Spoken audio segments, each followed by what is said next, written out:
Je suis ravie de vous rencontrer pour une nouvelle activité de communication. Notre leçon d'aujourd'hui a pour objectif d'exprimer correctement le sentiment de la peur ou de l'étonnement. Asseyez-vous confortablement et suivez le cours avec moi. Pour démarrer notre leçon, je te propose ces deux dialogues. Martin est avec ses parents au salon. Martin: Papa, je veux que tu m'achètes une Ferrari rouge, une vraie voiture. Le père: Pour une surprise, c'est une surprise. La mère: Je n'en crois pas mes oreilles. Tu as 10 ans et tu veux une vraie voiture? Je rêve ou quoi? Dialogue numéro 2. Martin est sorti. Sa mère appelle le docteur. La mère: Allô docteur, je vous appelle à propos de Martin. J'ai peur qu'il soit malade. Il a réclamé une vraie Ferrari. Son état m'angoisse. Le docteur: Madame, tu es trop soucieuse. Tu ne dois pas avoir de la crainte dans ce cas.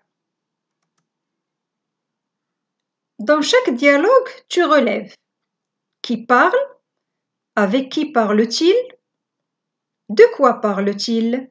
Qu'expriment les parents dans le premier dialogue? Qu'exprime la mère dans le deuxième dialogue?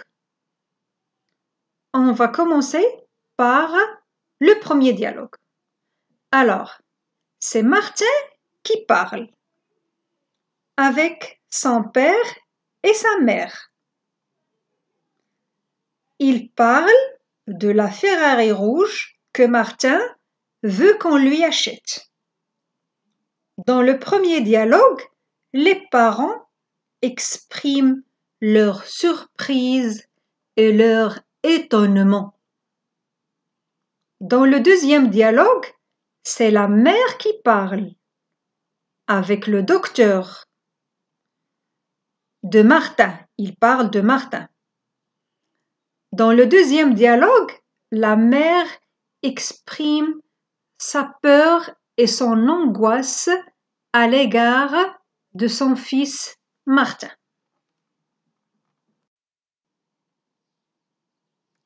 Comme tu viens de voir, dans les deux dialogues, les personnages ont exprimé des sentiments. Maintenant, on va classer chaque sentiment dans ce tableau bleu et on va chercher grâce à quelle expression ce sentiment a pu être exprimé. Je te laisse réfléchir un peu avant de te proposer les réponses.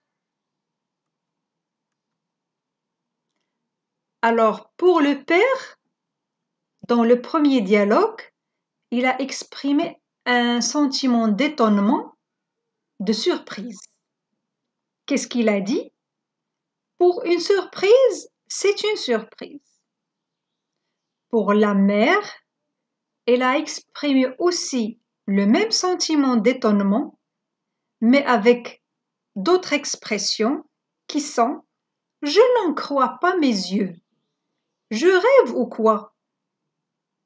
Dans le deuxième dialogue, la maman a exprimé un sentiment de peur en disant « J'ai peur »,« m'angoisse ».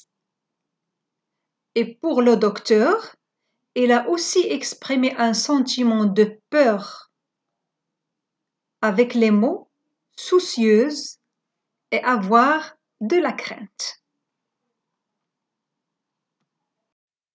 En plus des moyens que tu viens de relever sur les deux dialogues, je te propose ce tableau où il y a toute une série de moyens langagiers te permettant d'exprimer soit l'étonnement, soit la peur.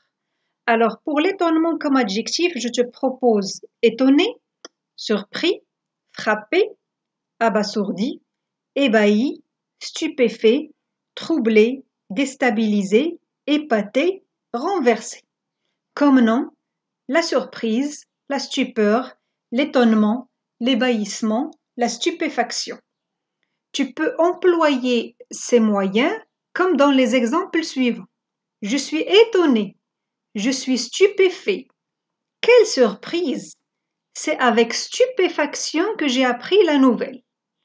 Si tu veux exprimer la peur, tu peux employer les adjectifs suivants: soucieux, terrifié, angoissé, peureux, paniqué, épouvanté, inquiet, craintif. Tu peux utiliser des noms comme la peur, la panique, l'angoisse, la terreur, le stress, l'effroi, le trac, l'inquiétude. Des phrases comme je suis terrifié, je suis épouvanté, je sens de la peur, j'ai de l'angoisse.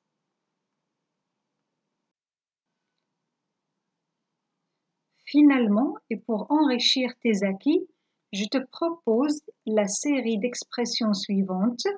Pour exprimer d'abord l'étonnement, tu peux utiliser comme c'est curieux, c'est étonnant, c'est incroyable, je n'en reviens pas, j'en suis resté bouche bée, j'ai du mal à croire, je n'aurais jamais cru ça.